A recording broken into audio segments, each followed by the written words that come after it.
on assiste actuellement à une hypermédiatisation, médiatisation de tous les phénomènes de santé et développement durable.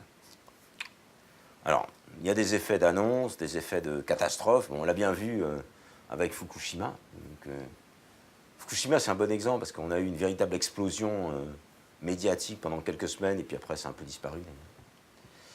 Donc, pour moi, il se joue quelque chose là, par cette multimédiatisation sous des formes extrêmement pas conventionnelles. Ça peut être les blogs, ça peut être n'importe quoi. Par exemple, à Fukushima,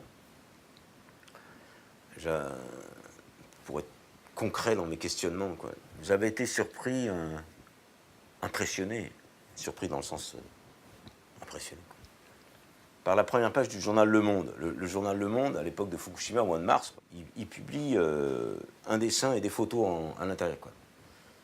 Et le dessin de première page de couverture, c'est le dessin d'un caricaturiste français qui s'appelle Plantu. Et Plantu reprend la grande vague de Kanagawa, qui est une grande estampe connue des années 1830, où on voit un grand raz-de-marée, un grand tsunami. Puis il reprend ça et puis il remplace le mont Fuji, qui est derrière Tokyo et derrière ce tsunami, par évidemment des centrales nucléaires.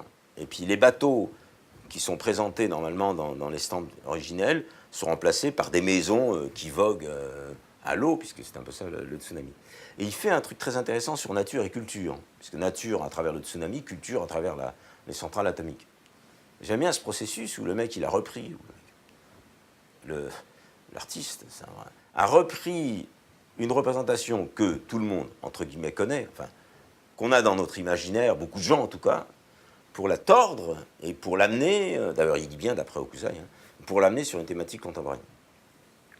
Et je me demande ça, comment justement nos imaginaires fonctionnent avec ça, quoi. Est-ce qu'il y en a qui l'ont vu, ça? Alors après j'ai fait des petits tests auprès comme ça, rough. En fait beaucoup de gens ne l'ont pas vu, quoi. Beaucoup de gens sont... Donc pourquoi les gens la voient, pourquoi les gens ne le voient pas? Est-ce que c'est mon côté, moi, pluridisciplinaire? Un peu artiste, j'aime bien les arts, quoi, de façon générale. Puis, à l'intérieur de la double page, il y a une photo exceptionnelle où on voit toutes les planches de bois cassées à Fukushima.